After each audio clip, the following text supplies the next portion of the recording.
hacer un breve videíto sobre R y particularmente el origen de R. Me faltó comentar algunas cosas. Una cosa importante sobre R es que es un lenguaje interpretado, es un intérprete. ¿Qué es un intérprete? Un intérprete básicamente es una cajita. Estas cosas las cuento porque no tengo por qué presuponer que todos tienen una formación muy sólida en computación o en programación, entonces me parece que por ahí puede venir bien. A que le parezca básico lo puede saltear, pero si no lo cuento.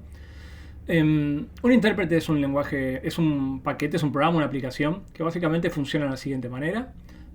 Uno lo alimenta con datos, por supuesto uno viene con sus preguntas, uno lo alimenta con datos, le hace hacer una serie de operaciones y automáticamente el programa te tira una respuesta.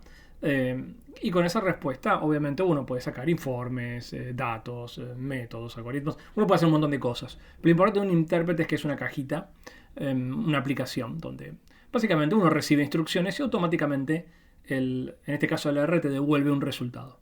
Y cuando uno hace un programa no es más que llamar al intérprete con una múltiple cantidad de instrucciones y el intérprete te devuelve paso por paso cada uno de esos resultados.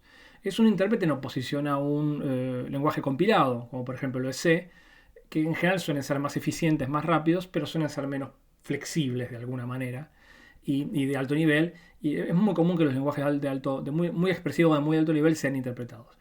El hecho de que sea interpretado le da, entre otras ventajas, lo hace muy fácil de integrarse en cualquier proceso productivo. La imagen de fondo en realidad es una imagen de la IDE que yo utilizo para utilizar R, que se llama RStudio, que es una de las más comunes. Pero si alguno de ustedes son programadores y trabajan con IDEs, no sé, como Eclipse, como Sublime, cualquier otra IDE, pueden trabajar tranquilamente con R. En general ya tienen hasta como algunas add-ons, algunos adicionales, algunas especializaciones especiales para R. Pero si no, RStudio es una muy buena IDE para complementar con R. Un poco el origen de R, ¿dónde viene R? ¿Cómo nace R? Bueno, a veces uno piensa que estas cosas son nuevas. No, claramente no son nuevas. El proceso de adaptación tecnológica en general es lento, lleva varias décadas. Y R nace a mediados de los 70. Lo creó una persona que se llama John Chambers. Hasta hace poco estaba vivo, creo que está vivo. Y lo creó en un lugar que en ese momento se llamaba los laboratorios Bell. Y lo que creó no fue el R, obviamente, sino que fue un lenguaje que llamó el lenguaje S. En esa época era común ponerle nombres a los lenguajes de una sola letra, como el C, por ejemplo. Bueno, lo llamó el lenguaje S. Eh, para fijar ideas, los laboratorios Bell, a esa altura, en los 70, ya era una institución que contaba con 60, 70 años de historia y de trayectoria. Y para tener alguna noción de que fueron los laboratorios Bell, que después se convirtieron en AT&T en Estados Unidos, entre otras cosas fueron los creadores de los inventores del teléfono celular, el láser, el protocolo DSL, celdas solares, fibra óptica, satélites de comunicación no me sale la palabra, perdonen, ¿cómo se llaman estos? Los radares de comunicación. Para que tengan una idea, todas estas cosas son geniales, pero nada de esto se compara a lo que crearon estos tipos en el año 48, que es la imagen más chiquitita que está acá, que es el transistor. Quizá el responsable de la revolución que estamos viviendo ahora y en los últimos 70 años. La historia sigue un poco así. Los laboratorios Bell, que ya estaban un poco en decadencia en los 80, venden en el año 84 la licencia de S y una serie de empresas privadas empiezan a empujar el lenguaje S. Entre ellas crean un producto que se llama S Plus, que sigue actualmente hoy en día y muchas empresas lo utilizan.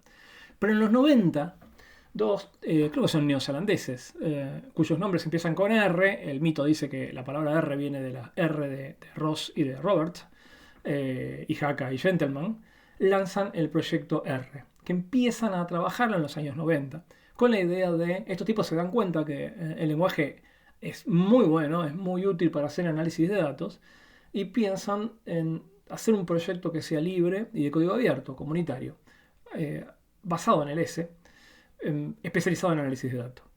Y empiezan a trabajar en el año 91 y les lleva más o menos una década hasta que la primera versión estable y cerrada aparece en el año 2000-2001, y es la primera versión de R. O sea, estamos hablando hace 20 años.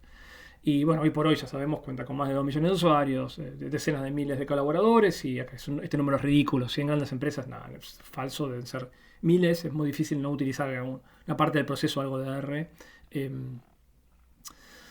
mm, ¿Cómo funciona el ecosistema de R?